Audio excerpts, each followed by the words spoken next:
Temos um problema com. Eu quero compartilhar em nossa página do Facebook, mas eu tenho que fazê-la noutra. Não entendo o que acontece, mas aqui Do Face. estamos. Aqui estamos. Perfeito. Boa tarde, todo mundo. Estamos aqui Hum. em nosso live favorito, aqui no México, falando de esquemas com. E hoje temos o prazer de ter este convite. Estou muito feliz por ter este convidado, André Colby. Muito obrigado por estar aqui, André. E aqui estamos para qualquer pergunta. Se vocês desejam perguntar alguma coisa. Aqui vamos estar uma horinha. Muito Uhum. obrigado, André. Sérgio, eu que agradeço o convite de estar aqui com vocês, de a gente poder falar um pouco mais sobre transtorno de personalidade borderline, né, que tem dentro da terapia de esquema um espaço super importante e a gente aprofundar um pouco mais nos nossos conhecimentos, dividir dúvidas e também pensar um pouco em conjunto onde a gente está nesse momento com relação a isso. Talvez vou me apresentar um pouquinho, né? Meu nome é André, que nem tu já disse, eu sou do Brasil. Por isso eu também, meu espanhol não é muito bom e eu Problema. nem vou me, não vou, nem vou me atrever a tentar falar o espanhol. Mas eu sou aqui no Brasil, né? Eu também certificado, tenho uma certificação avançada em terapia de esquema, sou supervisor, trainer por aqui, dou aulas na Weiner, então aqui eu também tenho um percurso bastante grande dentro da terapia de esquema, né? E eu tenho o prazer de rever o Sérgio depois da gente ter se encontrado também lá no Congresso Mundial da ISST, na Polônia, e ter, enfim, passado pouquinhos, curtinhos momentos juntos, né? Mas foi muito importante ter se visto lá. Acho que para começar já, né, de uma forma prática, quero já dizer que é um tema muito complexo.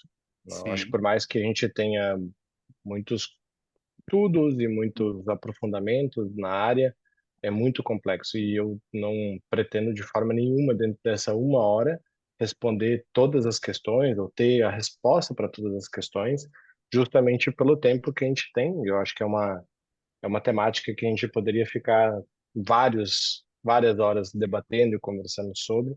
Então, a ideia é a gente só ter uma visão talvez um pouco mais geral da onde a gente começou, aonde a gente está hoje, né, e quais são as mudanças que a terapia de esquema se propõe dentro desse processo de tratamento dentro dos pacientes com transtorno de personalidade borderline, de uma forma Perfeito. geral.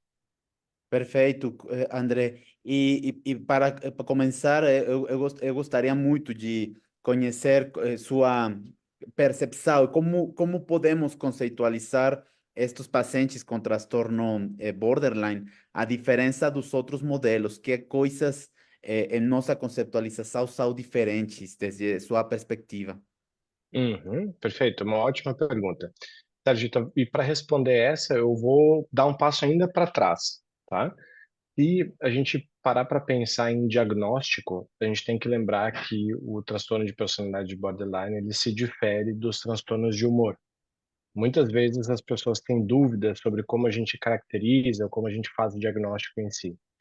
Então, vamos lá. Se a gente olha o DSM ou mesmo o CID, né, os manuais diagnósticos que a gente tem à nossa disposição, o transtorno de personalidade borderline está dentro do grupo B, né, do eixo desse eixo que a gente caracteriza muito dentro dos transtornos de personalidade, junto com antissociais, histriônicos, narcisistas. E a grande característica desse transtorno de personalidade é esse padrão de instabilidade nas relações interpessoais, na autoimagem, nos afetos, nas emoções também, nas impulsividades acentuadas e assim por diante. Então, acho que esse é um grande, grande ponto inicial. A diferença disso para um transtorno de humor é que o transtorno de personalidade ele se dá ao longo de um curso de tempo muito maior do que um episódio de humor. Então, por exemplo, um episódio deprimido ele tem um período que geralmente caracteriza ou marca a história de vida dessa pessoa. E nos transtornos de personalidade a gente tem uma linha do tempo bem mais acentuada. Então, a gente consegue olhar para a história da pessoa e consegue caracterizar em vários momentos da vida dela aspectos que fazem muito sentido e se encaixam dentro desse transtorno de personalidade e, por consequência, também conversam muito com esses critérios diagnósticos que a gente tem presentes dentro do DSM e da CID de uma forma geral. Isso faz sentido? Sim, perfeito, Sim? perfeito. Por exemplo, André, a vezes eu pesquiso como brincadeira, Uhum, forma de uhum, brincar, como brincar, porque alguns modelos percebem esses pacientes com transtornos da personalidade, por exemplo, no borderline, eles dizem agora estas terapias contextuais que este transtorno é somente uma desregulação das uhum. emoções, da autoconceito, das pensamentos. Você acha que em nossa conceitualização, estas definições, estes conceitos seriam adequados aceitá-los para o tratamento? Sim, é uma boa pergunta. Completando, né, eu acho que a gente tem que sempre ficar atento. Eu posso deixar isso também para os aspectos do tratamento, eu acho que faz mais sentido. Ah, o- Se a gente olhar para a linha do tempo da evolução do tratamento dos transtornos de personalidade borderline, principalmente, a gente começa, na verdade, há muitos anos atrás, com tratamentos muito baseados dentro da psicanálise. Num segundo momento, a gente tem o surgimento, por exemplo, da DBT, que é Dialectical Behavioral Therapy, e depois a gente tem a TFP, que é Transference Focused Não? Psychotherapy, né? E aí, depois disso, a gente tem uma ênfase maior da terapia cognitivo-comportamental para o tratamento dos transtornos de personalidade, e aí, num próximo movimento, né, a terapia do esquema, que vem numa busca de conseguir costurar isso tudo. Eu vejo, eu tenho uma formação em DBT, né? Uhum. E eu fiz, quer dizer, estou terminando agora a formação em DBT, mas sempre estudei muito em função justamente do aspecto de desregulação emocional que esses pacientes apresentam. E uma das coisas que tem se muito debatido e discutido de uma forma geral dentro de um movimento da psicologia aqui no Brasil, e eu vejo isso também no movimento maior dentro da Europa, e eu não sei, eu confesso que eu não sei como é que é isso no México, mas é da gente buscar uma integração um pouco maior entre esses aspectos, né? Entre, por exemplo, a DBT, que trabalha muito bem os aspectos de desregulação emocional e tem estratégias e habilidades muito importantes, e a terapia de esquema, que vai num âmbito maior, olhando além do contexto, os aspectos do funcionamento da personalidade em si e o quanto isso está conectado com necessidades básicas não atendidas, com fatores sociais também relacionados à família, né? E assim por diante.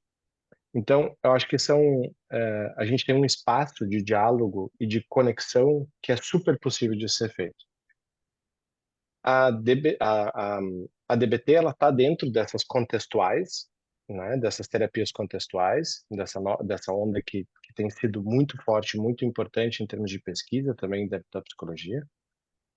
E a terapia do esquema, ela se propõe a ser uma terapia, além de ter um caráter integrativo, também tem uma busca por ser transdiagnóstica, né? Sim. E o que que isso significa? A gente tem pesquisa do Arnold Arns falando, a gente tem outras pesquisas importantes também falando sobre esse aspecto transdiagnóstico da terapia de esquema. E o que que isso significa? Significa que a gente poderia juntar forças com outras abordagens para conseguir ter um efeito melhor e mais robusto e mais significativo para os nossos pacientes, né? Ok. Então, acho que esse é uma discussão e um debate super importante que a gente precisa ter e também ter uma mente aberta, digamos assim, né, para conseguir perceber e visualizar isso de uma forma construtiva. Perfeito. Então, nesse sentido, eu acho que a gente tem, por exemplo, dos modelos de conceitualização, quando a gente olha a terapia cognitivo-comportamental, e ela tem aspectos muito simplistas, né? E não simplistas não no sentido de que não é importante, de que não é profundo, de que não faz efeito, não é isso. Mas ela tem uma descrição muito clara e direta sobre pensamentos, emoções, comportamentos, situações. E se a gente pega essa conceituação de caso, por exemplo, ela é baseada em poucos itens, né? Ou poucas áreas de observação. Que para dentro do modelo da TCC faz muito sentido e super funciona, né? Porque é o que importa. No modelo da DBT, a gente tem uma construção um pouco diferente, né? A gente tem elementos que visam muito o contexto, que visam muito o comportamento dessa pessoa, então que visam muito esse funcionamento dela como um todo, o que também traz elementos muito significativos. E na terapia do esquema, a gente tem uma longa conceitualização, né, muito grande. A proposição da nova é maior ainda do que essa que a gente tem atualmente, né? Ah, e, e só que ela tem uma ênfase muito grande na área não só na avaliação das áreas da vida dessa pessoa, mas ela tem uma ênfase muito grande também na história de vida e como essa história de vida, as necessidades básicas, e também, né, a construção e a formação da personalidade dela influenciam diretamente nos esquemas e nos métodos. E, por consequência, a gente vai terminar a conceitualização da terapia de esquema com os objetivos, né, da terapia e o que a gente quer atingir. Então, eu acho que quando a gente pega, por exemplo, esses vários movimentos, a gente tem elementos que se cruzam e, de alguma forma, se compõem, o que é super interessante. E na conceitualização em terapia do esquema, a gente tem elementos super essenciais para que a gente consiga organizar o caso, ter clareza para onde a gente está indo e também o que vai ser importante dentro dessa perspectiva em terapia de esquema com transtorno de personalidade borderline. Eu respondi a tua pergunta? Sim, perfeito, perfeito, André. Por exemplo, se lemos alguma bibliografia importante de terapia do esquema no tratamento com pessoas com TBT, com TBP, vemos que Arnold y esos autores, esos colegas falaban sobre que precisamos trabalhar primeiro como a parte da avaliação e conceptualização Uhum, e uhum. depois as situações de crise, não? Se tem algum risco Isso, de suicídio, se tem isso, algum risco geralmente. isso, E depois focar-nos em todo o tratamento com modos, emoções, isso, até chegar ao segmento onde a pessoa está isso. funcionando e precisa continuar. Você, desde sua experiência, acha que esse ordem, essa organização do tratamento ainda está vigente? Ou você acha que precisamos fazer algumas mudanças importantes para realmente atender essa população? Ahn, eu acho, Sérgio, eu acredito muito e também vendo o movimento das pesquisas assim, de uma forma geral, né, até o próprio Arns que estava lá no Congresso, né, e tudo mais. Quando a gente olha, por exemplo, para o tratamento em si dos transtornos de personalidade borderline, o que a gente precisa levar muito em consideração é que muitos desses pacientes têm comorbidades também. E, na verdade, se a gente olhar de uma forma geral, quase todos os nossos pacientes têm alguma comorbidade. Então, o nosso raciocínio clínico, ele precisa ser um pouco anterior ao como a gente vai tratar TPB, né? Talvez o nosso raciocínio clínico tenha que ser muito baseado o que gera mais prejuízo para esse paciente nesse momento, né? E o que gera mais prejuízo para esse paciente no sentido de essa pessoa está deprimida, ela tem um transtorno de déficit de atenção, ela tem alguma comorbidade com relação a um diagnóstico de humor mais bipolar, né? Tudo isso a gente precisa levar em consideração antes de pensar na personalidade em si e de trabalhar a personalidade. Porque se esse for o caso, a gente precisa que essa pessoa esteja estável, emocionalmente bem, para que a gente possa adentrar e aprofundar um pouco mais o trabalho com transtornos de personalidade, né? Então, se a gente pensar, esse talvez seja o primeiro movimento, e aí incluído com isso, também então, todos os elementos que de alguma forma interferem na vida da pessoa, interferem na qualidade, na segurança de vida, interferem no processo de tratamento, tudo isso entra. E aí entra risco de vida, né, ou risco de suicídio, aspectos alimentares, e outros comportamentos disruptivos e de desregulação emocional que também poderiam fazer parte disso. Por isso que eu e o Léo, por exemplo, a gente conversou muito sobre o Leonardo Weiler, né? A gente conversou muito sobre, levou isso para o Congresso da SST, pensando em talvez fomentar mais essa possibilidade da gente integrar essas pesquisas e também da gente integrar essas abordagens, porque a DBT, que tem uma história e também tem um conhecimento muito maior em regulação emocional, poderia ser uma ferramenta gigantesca para quem trabalha com essa população. E depois a terapia do esquema poderia vir com um aspecto de trabalhar a- as características mais profundas em termos de personalidade, né? Então, enfim, são possibilidades a serem discutidas, né? Mas o grande ponto é, assim, eu concordo contigo, eu acho que a gente está numa fase que ainda faz muito sentido pensar desse jeito, pensar e avaliar bem as comorbidades, avaliar bem os riscos, avaliar bem os aspectos que interferem dentro da qualidade na vida dessa pessoa de uma forma geral, para depois a gente aprofundar mais em outros cenários, né? Como, por exemplo, modos, esquemas e assim por diante. Perfeito, perfeito, André. Y comenzando y aprofundando sobre estos desafios, algunos ¿cuáles son algunos que você ha enfrentado con este tipo de população? Porque, como disse, para mim, por exemplo, agora que fala sobre a comorbilidade, sempre vai ser um desafio complexo, não? Sim. Porque tem uma paciente, eu lembrei uma paciente que tem traços borderline, e sempre foi diagnosticada com transtorno borderline, e na última avaliação com psiquiatra, ele disse que tem mais traços e características relacionadas com transtorno bipolar. Então, Uhum. eu estava... a etiqueta, falar sobre transtorno bipolar, automaticamente, e nós, como terapeutas, achamos que é mais difícil esse tratamento.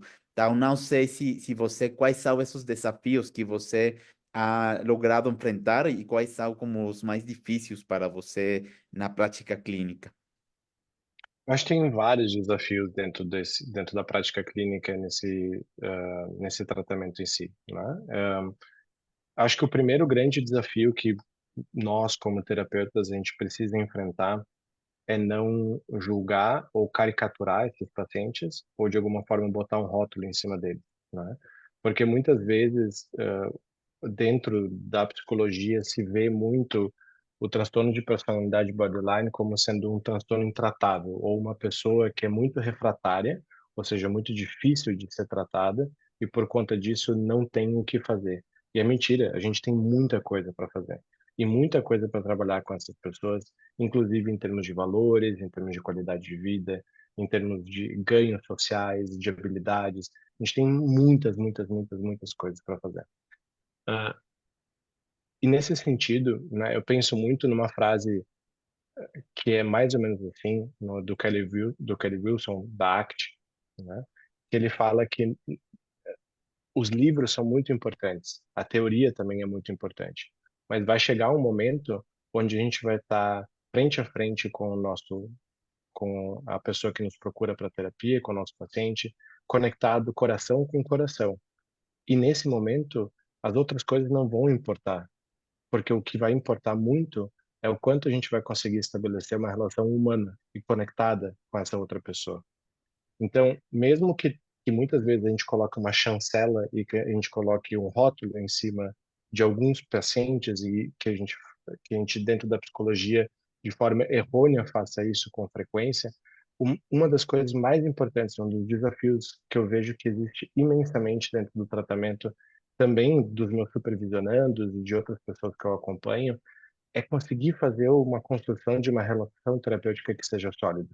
E esse, para mim, é um dos maiores desafios num primeiro momento, né? Porque a relação terapêutica ela vai conseguir abrir espaço para uma série de intervenções dentro da terapia de esquema e de outras abordagens também, que vão te ajudar imensamente a ganhar terreno, né? A avançar mais casas e conseguir ganhar confiança, estabelecer uma relação segura, estabelecer um espaço seguro também um espaço empático que possa trazer um conforto e também uma segurança para esse paciente. Até porque a gente precisa lembrar, né, Sérgio, que essas pessoas que nos procuram muitas vezes já passaram por 5, 6, 7, 8, 9, 10 terapeutas e mais não sei quantos psiquiatras. E vem de uma história de origem e de família que muitas vezes traz uma desorganização bastante grande.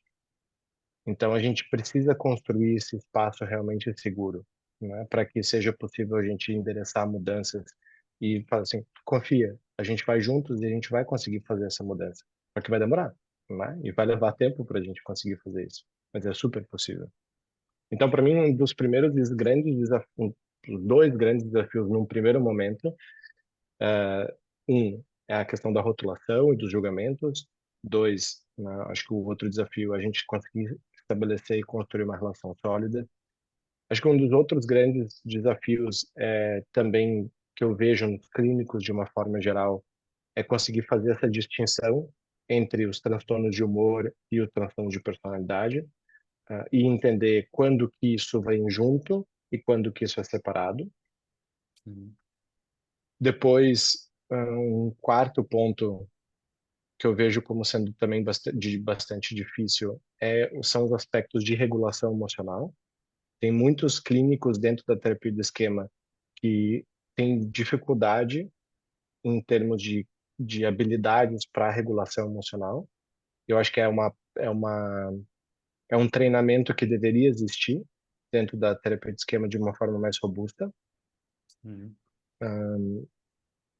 E, e aí, por consequência, o lidar com a agressividade desses pacientes ou a desconexão emocional desses pacientes acaba sendo um desafio gigante também, muito para muitos supervisionantes e para muitos colegas, né? Eu também não me excluo de nenhum desses itens, né? Eu acho que a gente precisa, uma das coisas que na terapia do esquema, a terapia do esquema me fez ver e me fez entender com muita profundidade é que a gente precisa ser muito autoconsciente das nossas dificuldades e também das nossas limitações como terapeuta.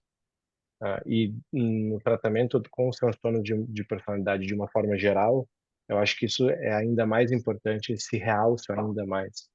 Tá? Porque a gente precisa estar o tempo inteiro atento aos nossos esquemas, ao nosso modo, aos nossos funcionamentos, para não entrar junto, né, nesse ciclo de retroalimentação, né, de uma forma geral.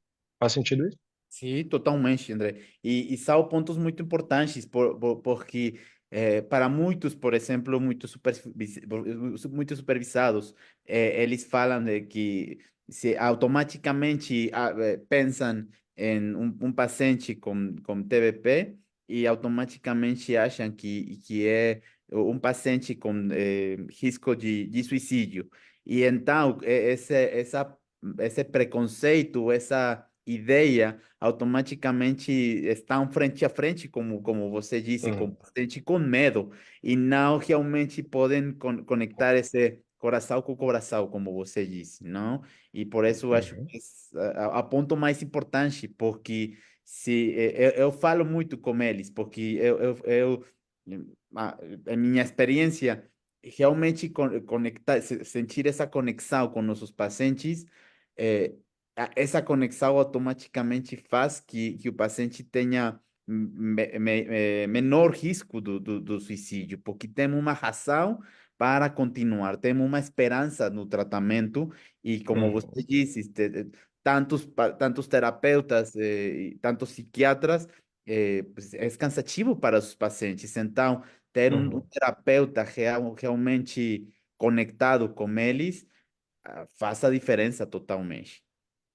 Muita, Não? muita. Faz muita diferença.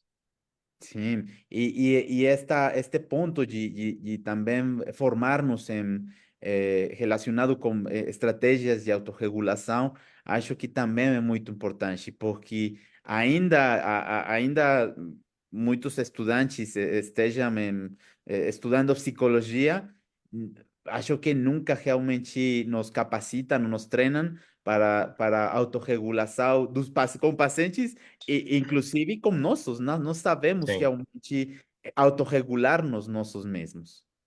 sim. Eu acho que esse é um dos grandes desafios, Sérgio, um dos grandes desafios. Aqui no Brasil, a gente tem, de certa forma, um problema, porque dentro da graduação em psicologia, a maior parte das faculdades de psicologia tem uma ênfase muito grande dentro da psicanálise. E, ok, é uma abordagem, mas ao mesmo tempo que tem essa abordagem, tem uma série de outras, né? A gente tem a terapia do esquema, a gente tem a DBT, a gente tem uma série de outras terapias contextuais que também fazem muito sentido e têm ganhado espaço. A gente tem a própria terapia cognitivo-comportamental, que há anos vem mostrando com pesquisas que é uma terapia sólida e robusta para inúmeros desafios clínicos. Então, a gente tem um ponto cego muito grande dentro do ensino em psicologia aqui no Brasil. Isso vem mudando devagar e muito lentamente, e além de ser muito devagar, também não traz essa ênfase em inovação dentro do aspecto da psicologia. Na verdade, a gente precisa e a gente precisaria desse treinamento, não só em regulação emocional dos pacientes, mas nas suas próprias, que nem tu falou, muito tempo, há muito tempo. Né? E precisaria disso também já muito cedo dentro da carreira ou dentro do treinamento desses terapeutas. Só que é algo que fica deficitário, né? Fica faltando de forma muito significativa dentro das formações. E aí depois a gente percebe isso lá na outra ponta, quando, por exemplo, os terapeutas nos procuram para fazer supervisão, né? Onde a gente muitas vezes percebe situações e dificuldades que poderiam ter sido evitadas se a gente tivesse outros encaminhamentos anteriores. Ok, perfeito. Sim, eu acho que no México temos a mesma situação, não? Ainda as escolas de psicologia básica estão focadas na psicoanálise e acho que, como você disse, finalmente tem termos e conceitos importantes, mas na atualidade e na realidade dos nossos pacientes termina sendo insuficiente, porque não nos treinam em habilidades de percebermos, autopercepção, autoconhecimento, autorregulação, que são muito importantes para realmente trabalhar com estes pacientes, porque são pacientes desafiantes, mas não percebê-los, como você disse, como essas legendas de paciente difícil, paciente que é refratário, Uhum, paciente que não vai mudar. Então, mudar essas crenças, acho que é todo uhum. um desafio, como treinadores também. Também, com certeza. Também, também. Porque são constantes atualizações que a gente precisa fazer, né, de forma geral. E acho que de uma maneira grande, né, Sérgio, são seres humanos, todos nós somos seres humanos. As pessoas que nos procuram, independente do diagnóstico, independente do que eles sentem ou em que momento de vida eles estão, são seres humanos. E se são seres humanos, eles merecem um tratamento adequado, um tratamento justo, um tratamento ético, né, que não seja baseado em julgamentos e que esteja ali também um outro ser humano na sua frente. Eu acho que esse precisa ser sempre o nosso guia, né, o nosso norte. Perfeito, perfeito. Muito obrigado, André. É muito interessante. E focando nas estratégias clássicas de terapia do esquema, por exemplo, não sei se você que acha, por exemplo, trabalhar o trabalho com imagens com este tipo dos pacientes. Acho Uhum, que a vezes também temos diferentes desafios, porque os pacientes viveram, como você diz, viveram diferentes situações muito tristes, situações de violência, situações de raiva, e quando nós tentamos trabalhar estas experiências traumáticas a partir da trabalho com imagens, acho que pode ser muito desafiante. Você, não sei se tem alguns desafios e como você enfrenta essas situações como esse tipo dos pacientes. uhum. É uma ótima pergunta.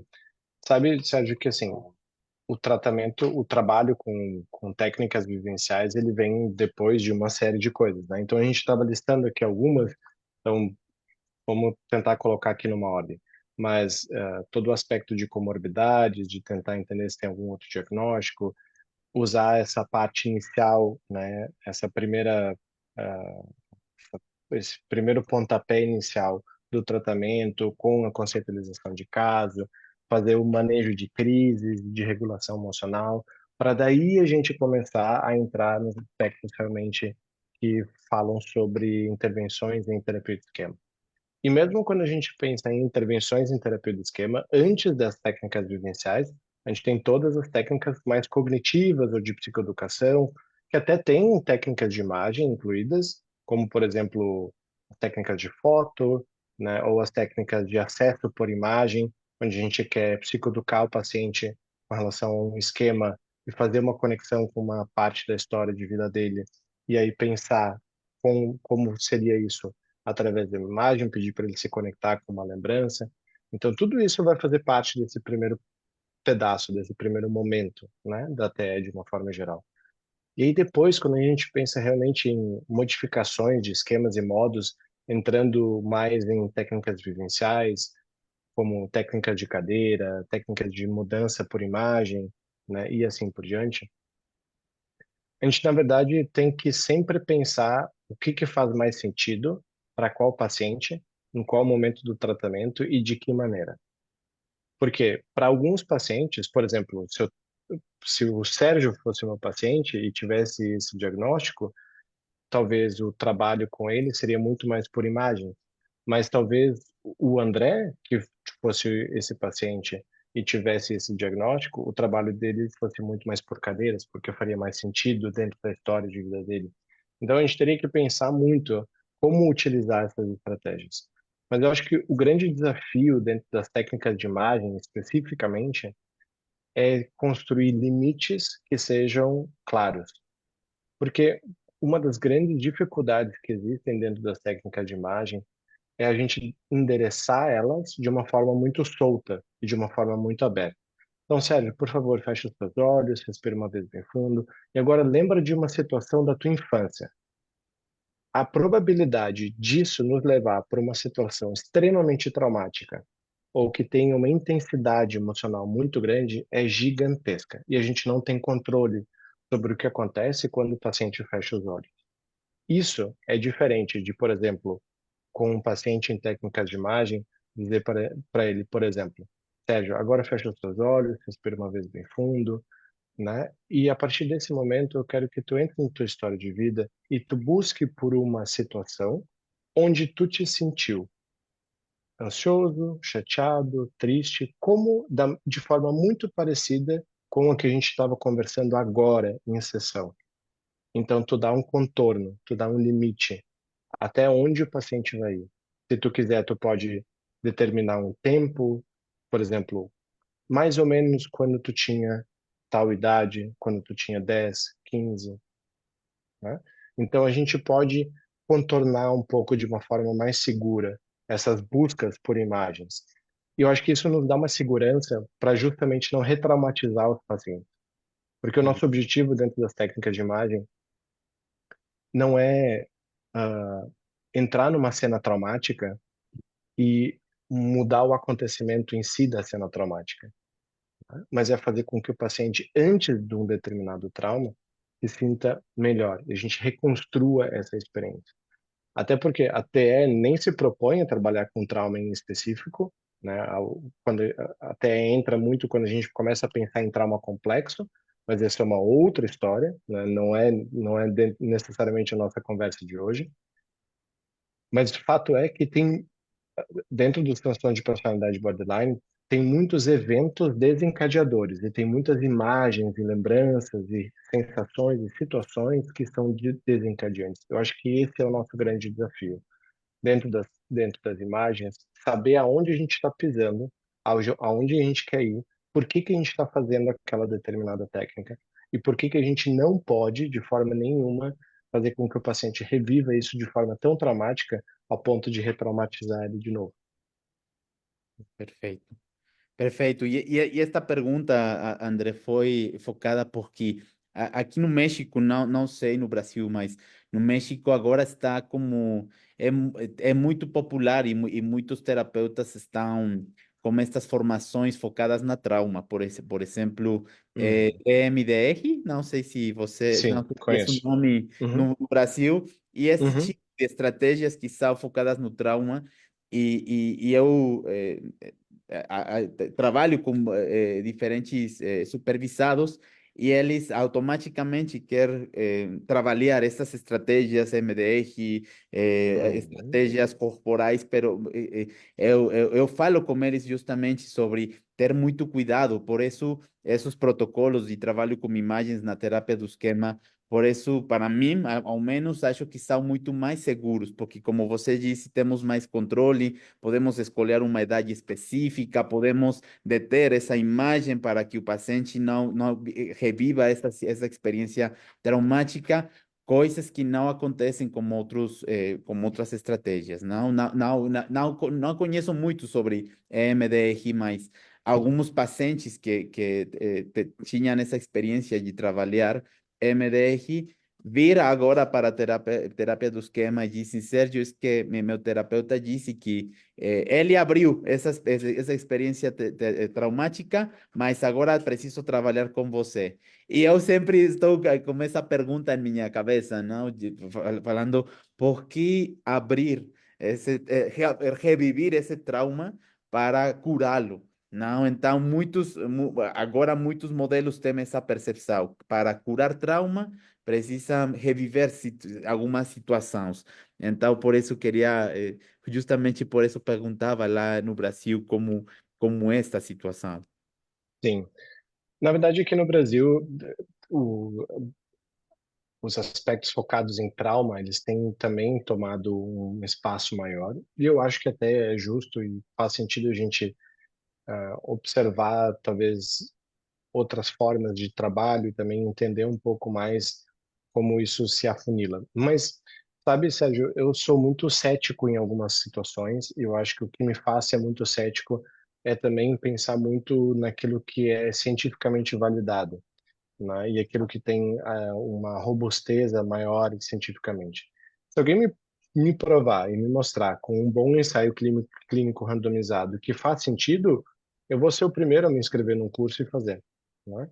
Mas antes disso, eu quero ter a segurança de que isso faz sentido, de que tem um efeito positivo no paciente e de que a gente realmente tem segurança para fazer essa aplicação. Então, quando eu penso nisso, por exemplo, e quando eu penso em trauma em específico, o protocolo de exposição de trauma, na verdade, é muito mais direcionado para os protocolos da Edna-FOA do que qualquer outra coisa, né? Então, a gente tem muita segurança dentro dos protocolos da Edna-FOA, num primeiro momento, e depois vem outras coisas que poderiam ser utilizadas, né? A terapia de esquema tem, por exemplo, um caminho de pesquisa que também está se direcionando para entender um pouco mais como a terapia de esquema poderia funcionar dentro dos traumas complexos, não dos traumas simples, né? Dos traumas complexos no sentido repetição de eventos traumáticos ao longo da vida de uma determinada pessoa. Então, a terapia de esquema tem começado a se propor a trabalhar isso, mas ainda muito de forma muito incipiente, né? Agora, quando a gente para pensar, num primeiro momento, na verdade, o que a gente tem realmente de ganhos e também de literatura é ainda, por mais antigo que seja, de certa maneira, em termos de pesquisa, são os protocolos da Edna-FOA. A gente tem várias outras tentativas, né, e várias outras buscas em termos de pesquisa que também estão sendo válidas e que também estão fazendo sentido com o passar do processo, mas ainda precisam de mais robustez, né? Eu acho que esse é um pouco do nosso cuidado. Acho que o MDR pode ser um caminho? Pode, mas ele tem que fazer sentido dentro de um processo, ele tem que fazer sentido dentro de um caminho em termos de pesquisa, em termos de resultados, em termos de segurança e assim por diante. Perfeito, perfeito. Muito obrigado, André. Muito interessante. E esta parte, a importância das pesquisas, acho que tomar aqui no México, Brasil e América Latina, nos foquemos um pouquinho mais em essas pesquisas que são tão importantes. Aqui, Sim. aqui no México usamos muito refractários como essa parte de pesquisar. Uhum, uhum, uhum. Mas tu Perfeito. sabe que eu acho que isso entra um pouco, acho que isso entra um pouco num funcionamento bastante amplo, assim, em várias áreas, em vários lugares do mundo. Porque tem que ter uma cultura de pesquisa por trás, né? E tem que ter um incentivo, eu não sei como é que funciona isso no México, mas tem que ter um incentivo a nível de governo, de estado, né, que fomenta universidades, que proporciona também espaço para que as universidades ou as universidades tenham dinheiro, né, próprio para conseguir realmente financiar pesquisas. E esse enfoque ele precisa ser alimentado por anos para que comece a surtir efeitos. Então, acho que quanto mais investimento se tem dentro dessa área, mais resultados a gente também vai vendo nesse sentido. Perfeito. Muito obrigado. E agora focando-nos mais, André, sobre o trabalho com modos, não? Terapia do esquema com transtornos da personalidade, temos um foco mais grande no trabalho com modos esquemáticos. Quais Uhum, desafios também você percebe neste tipo de população, por exemplo, o desafio mais grande por exemplo, como narcisistas, pode ser realmente poder encontrar e conectar o paciente com criança vulnerável. uhum, No uhum, caso de transtorno borderline, quais desafios são mais difíceis, com alguns modos específicos, não sei, uhum, críticos, ou modos de criança, uhum, de uhum, afrontamento? uhum. Ótima pergunta. Quando a gente pensa nos esquemas, né, a gente pensa em 18 esquemas, que é a proposição inicial do Jung. Só que para cada esquema a gente tem três estilos de enfrentamento, três estilos de coping, três estilos de coping. Então, se a gente parasse para pensar em esquemas, a gente teria 54 possibilidades de combinatórias, né? É muita coisa. Então, imagina, se a gente, para cada esquema, tivesse que psicoeducar os pacientes sobre cada possibilidade de reação e a gente tivesse que falar sobre 54 possibilidades com esses pacientes. A gente ficaria meses psicoeducando, né? E não faria nenhum sentido. Então, mesmo que a terapia do esquema seja uma terapia de esquemas e não de modos, o modo entra como uma linguagem de facilitar um pouco esse tratamento e traduzir isso de uma forma mais clara para o paciente e inclui o comportamento, porque os esquemas não têm comportamentos incluídos, né? Então a gente nos modos tem comportamentos, são reações. Só que cada modo tem esquemas que estão incluídos. Então a gente tem um grande guarda-chuva, que poderiam ser, a gente poderia denominar assim, né? Tem um guarda-chuva que é um modo e dentro desse modo a gente tem vários esquemas.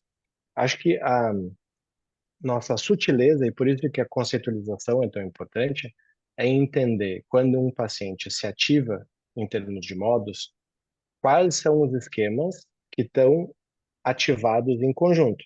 Porque eu posso ter, por exemplo, uma criança solitária, uma criança abandonada, uma criança vulnerável, abusada, enfim, Abusada. depende do nome que a gente vai dar, ela pode se ativar porque ela teve um esquema de abandono ativado, ela pode se ativar porque ela teve um esquema de defectividade ativado. Então, cada vai depender sempre muito da situação, do que aconteceu e por que aquilo fez tanto sentido naquele momento.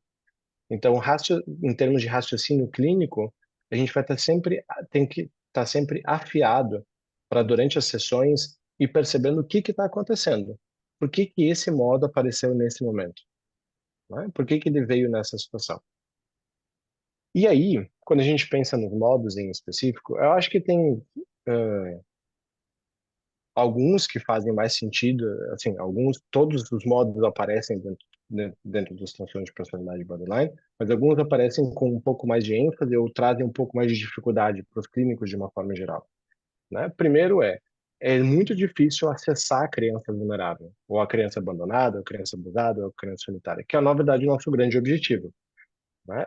E muitas vezes esses pacientes protegem tanto porque sofreram muito e tiveram uma história de vida muito complexa e por isso guardam essa criança a sete chaves. E para proteger essa criança a sete chaves, É como se eles trouxessem vários outros modos à frente. Então, muitas vezes nos pacientes com transtorno de personalidade borderline, a gente vê pacientes com uma criança raivosa, zangada ou mesmo impulsiva muito forte. A gente vê pacientes muitas vezes com um protetor desligado ou protetor de autoalívio também muito presente. Tem alguns pacientes que têm um modo de coping que vai muito para uma hipercompensação, tanto de autoengrandecer, se autoengrandecer ou entrar num funcionamento mais arrogante, que se confunde em alguns, para algumas pessoas com um funcionamento narcisista, mas é diferente. E também dentro da hipercompensação com uma forma meio de ataque, Sim. né?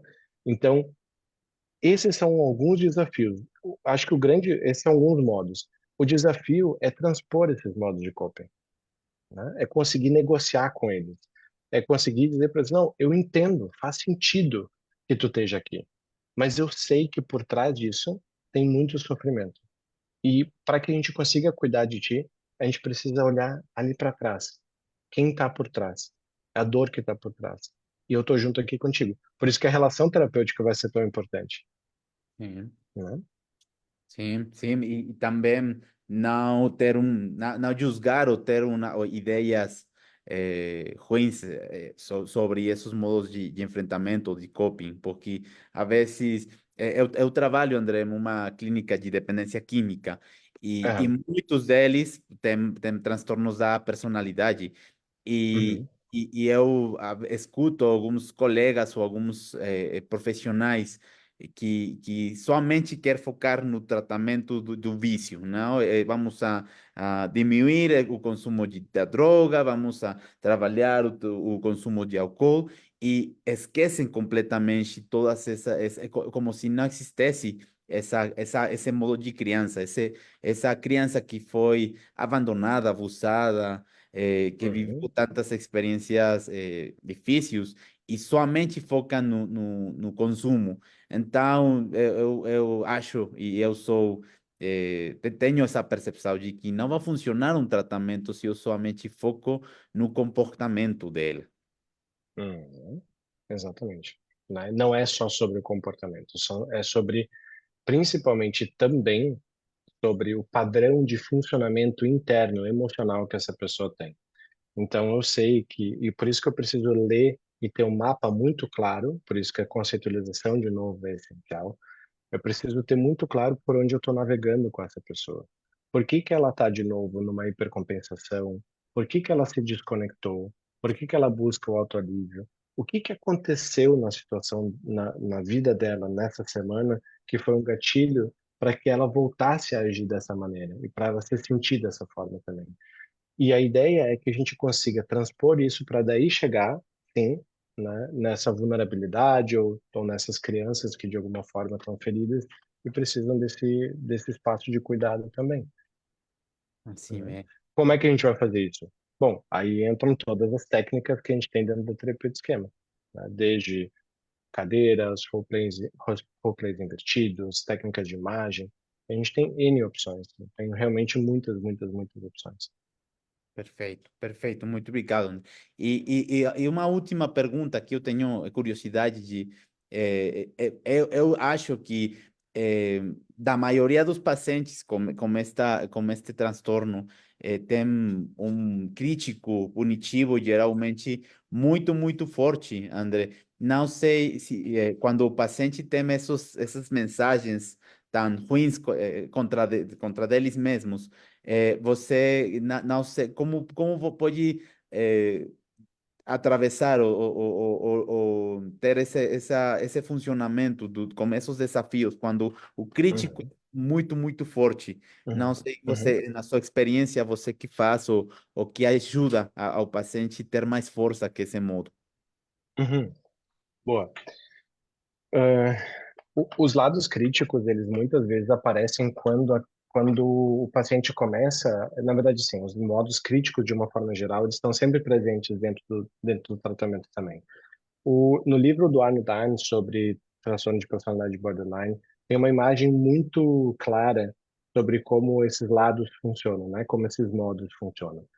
E é basicamente quando a criança ela aparece com a vulnerabilidade dela e as emoções dela, a crítica e a punição surgem para de alguma forma abafar o que essa criança sente, né? Então, ela vem muito num sentido de crítica, de exigência, de cobrança para que a pessoa não se conecte com essas emoções.